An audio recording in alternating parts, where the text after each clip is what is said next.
वंदे मातरम। नमस्कार, जय श्री राम। भारत सरकार ने एक बहुत अच्छा स्टेप लिया है। देश के लिए कानून व्यवस्था और सही समय पर न्याय प्राप्त हो, इसके लिए बड़ी जद्दोजहद 75 साल से, बल्कि अब तो 75 साल से ज़्यादा कह सकते हैं। ये एक बड़ी समस्या की तारीख पर तारीख और कई निर्दोष पड़े रहते हैं हवालात में, और एक अपमानित जीवन भी जीते हैं। यद्यपि उनका यही नहीं होता है, ट्रायल ही नहीं होता है कि उनका कोई दोष था भी कि नहीं था। तो उसके कई कारण होते हैं। इन कारणों में बड़ा कारण रहता था कि जो गवाह रहते थे, जो क्रिमिनल केसेस में जो पोस्टमार्टम करने वाले डॉक्टर्स रहते थे, या जो जिनका काम केवल हाँ या ना करना रहता था सामान्यतया, या जो सबसे पहले उस घटना के चश्मदीद बनते हैं या वहाँ पहुँचते हैं। तो ऐसी अवस्था में भारत सरकार ने एक न्याय श्रुति योजना का शुभारंभ किया है, और अगले 6 माह में ये कार्य रूप में आएगी। मध्य प्रदेश में लगभग 2000 ऐसे वीडियो कॉन्फ्रेंसिंग सेंटर्स बनाए जाएंगे, जहाँ पर हाँ या ना, या सामान्यतः अपने बात को रखना है, तो वीडियो कॉन्फ्रेंसिंग के ज़रिए वे नज़दीकी थाना, नज़दीकी एसडीओपी ऑफिस, एसपी ऑफिस, इन स्थानों पर वो वीडियो कॉन्फ्रेंसिंग रूम बनाए जा रहे हैं। और भारत सरकार प्रति वीडियो कॉन्फ्रेंसिंग रूम के लिए मध्य प्रदेश में ऐसे 2000 बनेंगे, जिसमें वे 2 लाख रुपया और आपका कंप्यूटर, इंटरनेट की जो अच्छी स्पीड के साथ में जो सुविधा और बाकी इंफ्रास्ट्रक्चर अलग से दे करके, और 2 लाख रुपए और प्रति सेंटर देने का तय हुआ है। इस तरीके से एक बड़ा काम होगा।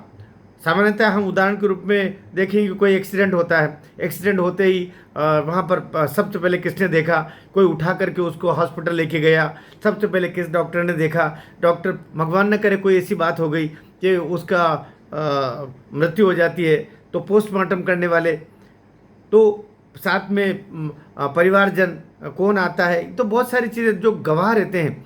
तो गवाह अब आ रहा, तब आ रहा, फिर ये पोस्टमार्टम करने वाले कौन सा पुलिस उसका एफआईआर लिखता है, इन सब को लेकर के, और केस तो चलते लंबे सामान्यतया।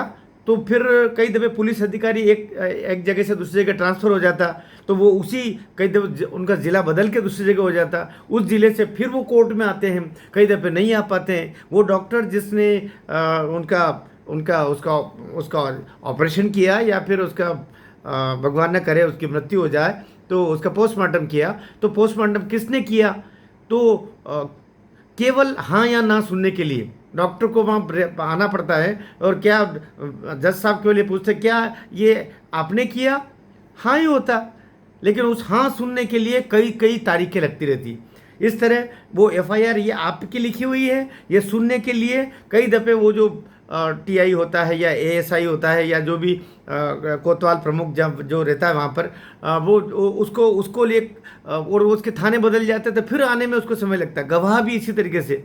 तो इन सब से केस बहुत लंबे नहीं खींचे, कम समय में इनके फैसले हो सकें, और लोगों को भी असुविधा नहीं हो, फैसले जल्दी हो, पैसा भी बचे। क्योंकि ये जो डॉक्टर्स इधर से उधर जाते हैं, ज़िले बदलने के बाद में भी चले जाते हैं, पुलिस वाले भी कई ज़िले इस कोने से उस कोने तक दौड़ते फिरते हैं, तो इसमें आखिर तो सरकार का पैसा लगता है।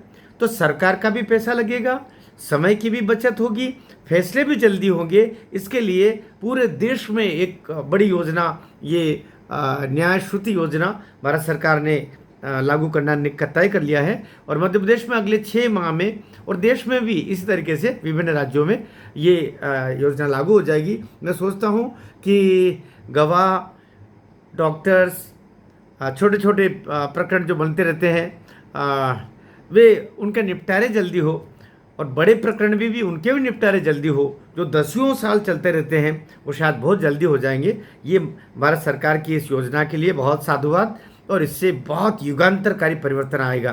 केसेस जो करोड़ों की संख्या में, कहते हैं 5 करोड़ केस पड़े हुए हैं, अब बताइए 140 करोड़ में 5 करोड़ तो कैसे, प्रति व्यक्ति के हिसाब से क्या आ रहा होगा। तो इसका निदान जल्दी होगा। ये भारत सरकार के लिए एक धन्यवाद की बात है हमारी ओर से कि एक अच्छी योजना भारत सरकार ने आरंभ की है, और मध्य प्रदेश के लिए भी इसमें बहुत था, इसमें 2000 तो हमको ही सेंटर मिलेंगे ऐसे। चलिए, तो आपको ये जानकारी कैसी लगी नीचे कमेंट में लिखिएगा, और सब्सक्राइब नहीं किया हो तो कर दीजिएगा। ये निवेदन कर रहा हूँ। भारत माता की जय।